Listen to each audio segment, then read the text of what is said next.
So TJ, let's go into this fight right here, the light heavyweight bout.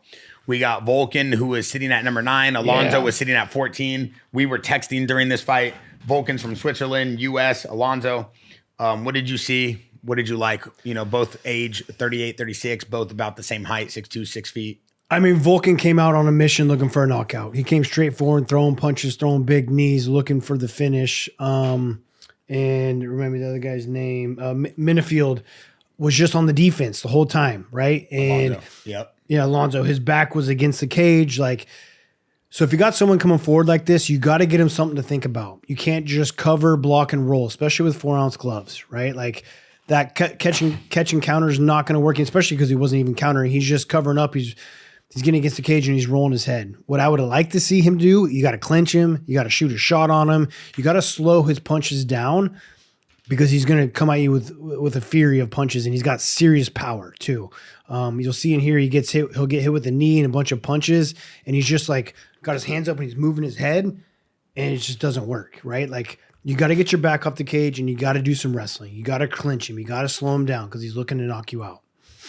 And eventually that's what happens. Watch, he got hit with there. He's just going to cover. He's going to roll. He's going to move his head, which is great defense, but that's only going to work for so long, right? Like, grab a hold of him. Shoot a shot. Get him to think about wrestling so he can't throw his punches. Yeah, or change levels. Yeah. Or give a different visual than I'm going to stand there and throw slow punches. Exactly. And Frank, you did a phenomenal podcast where you talked about coaching and coaching guys like at Lions Den and your own team. And then, you know, Luke Rockhold gives you a lot of credit with building AKA and the system over there with Javier Mendez. When you're coaching a fighter, and TJ, you're so critical, you're so...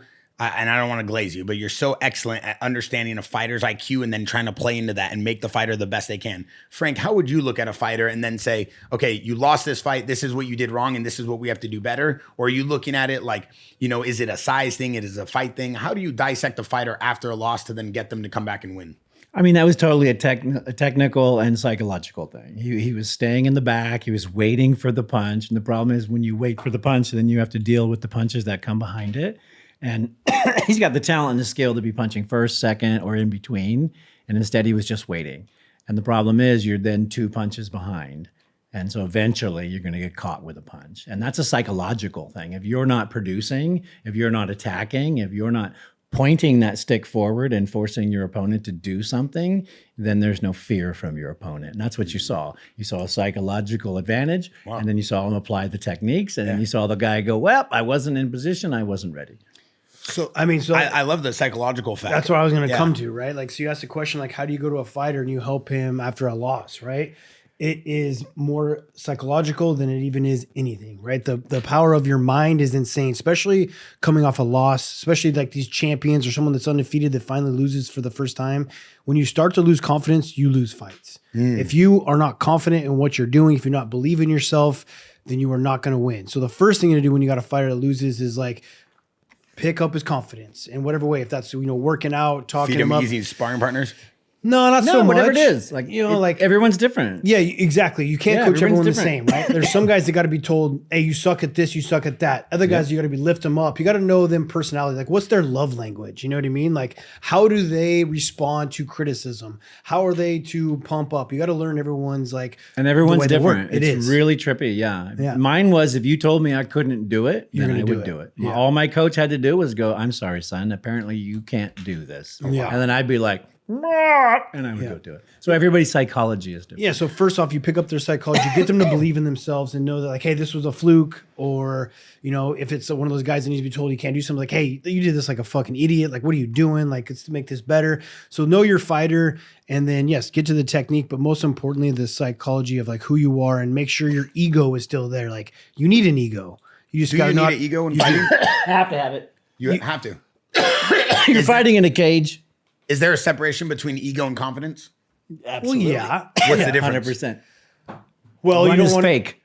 like I don't One want you is to just, real. Yeah, I just don't want you to just be like so confident. I don't want you to be so confident that you're not going to be putting in the work needed to get better.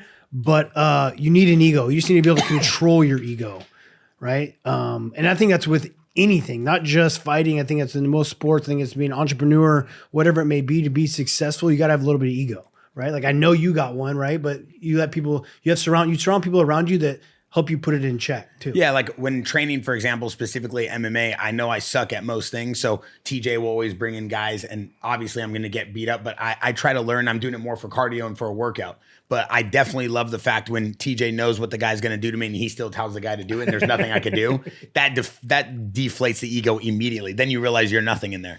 I think a lot of people don't realize the minute you go into a cage and then that cage closes, like it's a very unique feeling. I've never done it on a live stage. I've only done it with Coach Bernardo during our sparring practices, but you really feel helpless if you don't know what you could do. You're in a cage and there's nothing you can really do to get you out of there. You're tired, you're winded, you're getting hit, you can't really cover up, and you're just like, all right, how much time's left? I mean, it's a unique feeling. I don't think people that don't train MMA can really understand. Like, I mean, you fought against guys twice your size, but you were in there and your cardio level never seemed to deflate. Did that always help your confidence knowing that you could outlast everybody as well? Yeah, 100%. The cardio was a tool, but the confidence and the mindset was the key.